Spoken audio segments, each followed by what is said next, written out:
Welcome dear students of class 7th. This is your physics teacher Vikas Gupta.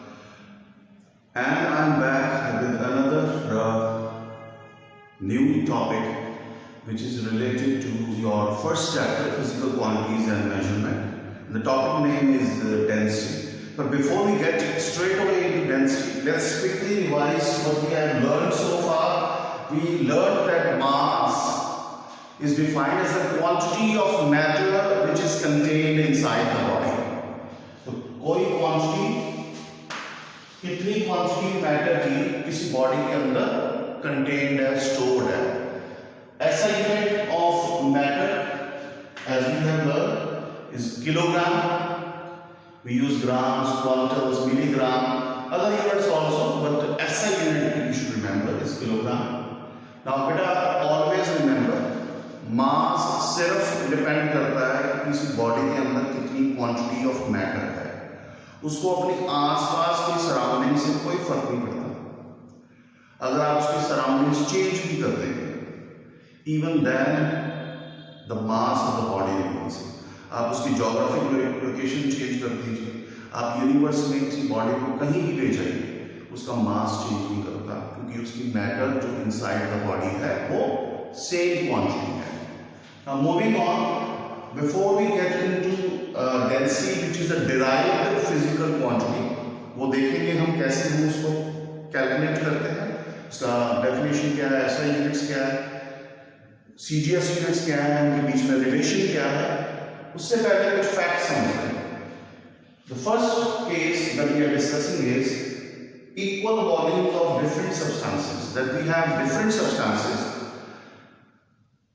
and we are taking equal volumes of those substances. I have taken an example here.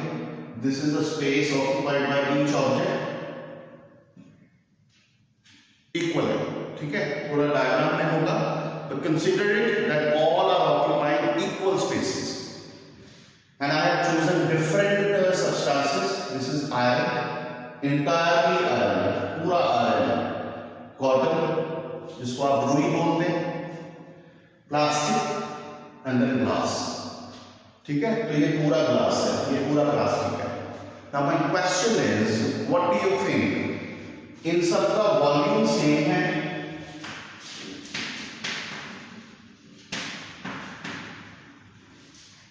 Substance different है. Question है क्या इनका mass same होगा? Yes, you are right. The mass of these different substances is different. So we need to understand कि different substances अगर उनका volume equal भी है, उनका mass different हो सकता है, unequal हो सकता है. Now let's move on to case number 2, which says that इसका opposite. अगर हमारे पास different substances हैं और उनका हमने equal mass लिया है, ठीक है, we have different substances and we have chosen equal mass of those substances. क्या उनका वॉल्यूम सेम रहेगा? Okay, let me give you an example. You go to a shop and for example food shop. तो आप वहां पे जाते हो, आप उनको बोलते हैं कि भैया जी give me 5 kg mangoes. ठीक है, मैंगोज का सीजन है इस टाइम. तो वो क्या करते हैं, अपना एक बीम बैलेंस, डिजिटल बैलेंस नहीं है, बीम बैलेंस, वो उसके ऊपर एक स्टैंडर्ड वेट 5 kg रखते हैं और दूसरी तरफ मैंगो, और उसको वो बैलेंस करने की कोशिश करते हैं. जब वो बैलेंस हो जाता है तब आप नोटिस कीजिए कि ये जो 5 किलोग्राम है उधर भी 5 किलोग्राम है. क्या ये दोनों इक्वल स्पेस ऑक्यूपाई कर रहे हैं?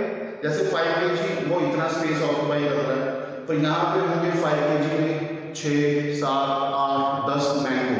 अगर आप मैंगोज को रखोगे, हॉरिजॉन्टली रखो, वर्टिकली रखो, वो ज्यादा स्पेस ऑक्यूपाई करेंगे. That means the objects are occupying different volumes. उनका जो वॉल्यूम ऑक्यूपाई कर रही है वो डिफरेंट है. ठीक है, another example, you can use the same example जैसे हमने आयरन और कॉटन. ठीक है, आप मान लीजिए कि हमारे पास 1 kg आयरन और 1 kg ठीक है। तो 1 kg आयरन है, 1 kg कॉटन है, कौन ज्यादा स्पेस ऑक्यूपाई करेगा, आयरन कि कॉटन? या यू नो द आंसर, अगर 1 kg आयरन है तो थोड़े से स्पेस में आ जाएगा, पर 1 kg cotton would occupy a lot of space. ठीक है। तो ये जो हमने दो केस डिस्कस किए हैं कि वॉल्यूम सेम हो तब भी मास डिफरेंट हो सकते हैं सब्सटेंसेस के, अगर मास सेम हो तब वॉल्यूम डिफरेंट हो सकते हैं। तो ये एक क्वांटिटी है, another physical quantity which we call as density, which is the derived quantity because it depends on mass and volume. और ये डिसाइड करती है कि कोई बॉडी जो है कितनी हैवी है या लाइटर है। फॉर एग्जाम्पल, अगर हमने 1 kg आयरन लिया है और 1 kg कॉटन, मास तो दोनों का सेम है, बट हमें फीलिंग ऐसी आएगी फिर भी आयरन जो है वो हैवी है and the cotton 1 kg cotton, क्योंकि वो ज्यादा वॉल्यूम ऑक्यूपाई कर रही है, वो हमें फिर भी लाइटर फीलिंग देती है अगर हम सेम स्पेस में देखें। ठीक है। So density, it is the ratio of a mass of a body to its volume. किसी बॉडी के मास को उसके वॉल्यूम से डिवाइड कर दीजिए, डेंसिटी आ जाएगी। For that you need to use SI units, mass per unit kilogram, volume meter cube. So SI units would become kilogram per meter cube. However, there are CGS unit also.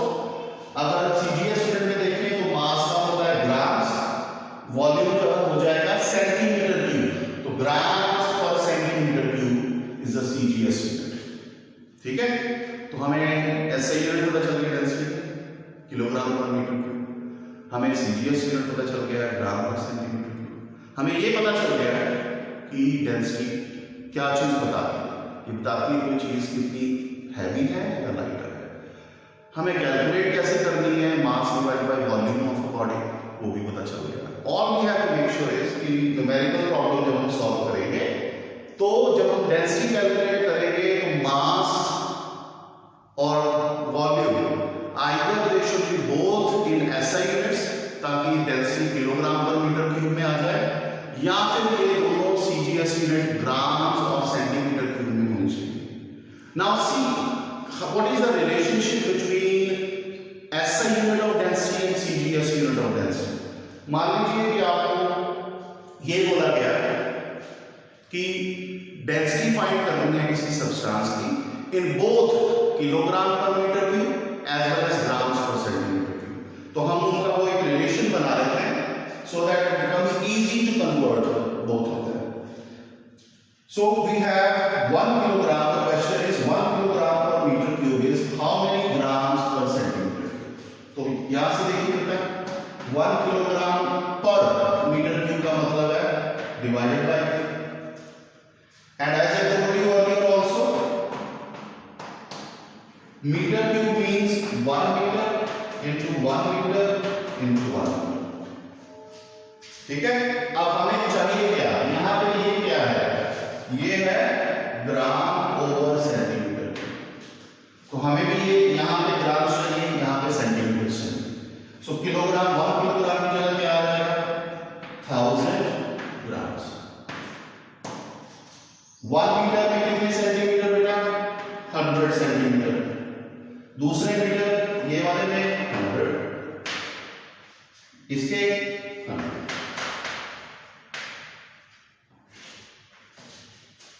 तो this is 1 meter into 100, 1 meter conversion into 100 centimeter,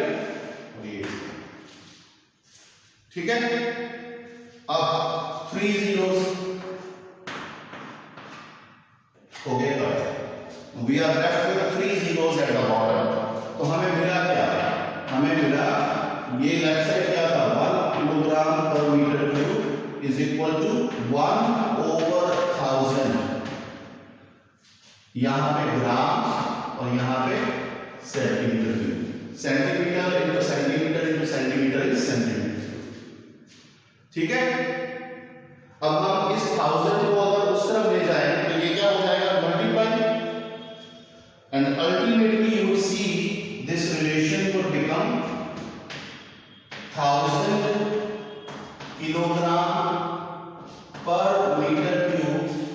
is equal to 1 gram per centimeter.